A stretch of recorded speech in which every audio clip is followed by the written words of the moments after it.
Let's make crispy chicken skin.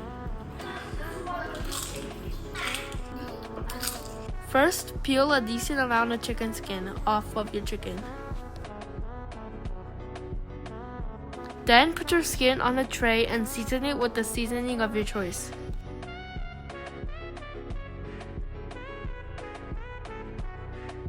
Then you want to put them in the oven at 375 degrees Fahrenheit for 15 minutes.